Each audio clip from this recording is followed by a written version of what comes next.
Okay, sir.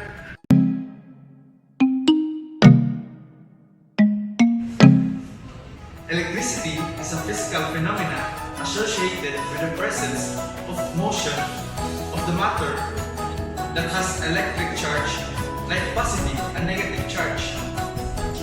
And that's all, sir.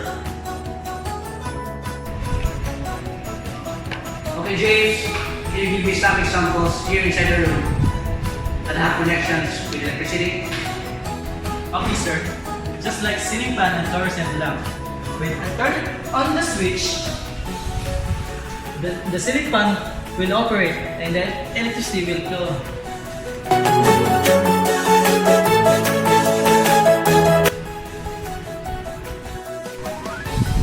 Okay, class, that ends our topic about electricity. But before anything else, I would like you to create a mini Tesla coil before we proceed to the topic magnetism. And it will be submitted next week. So, good luck. 1 week later.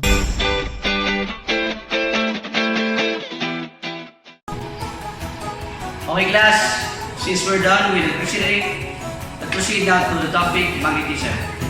Charles, can you come here in front and discuss what is magnetism? Okay, sir.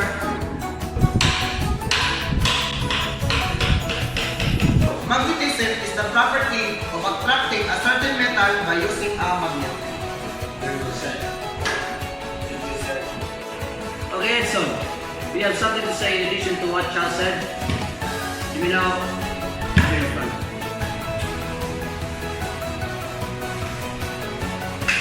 To add on what Carl said about magnetism, based on my understanding and research, magnetism is the repulsion or attraction between an object.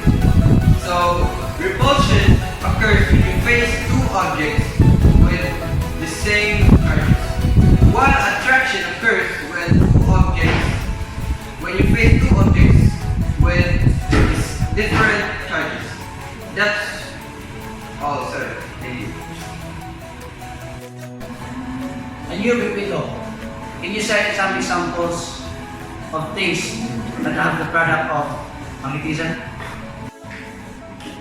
Okay, sir. So, here are some examples of magnetism.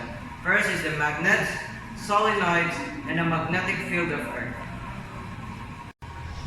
Okay, class, I guess that's all for today.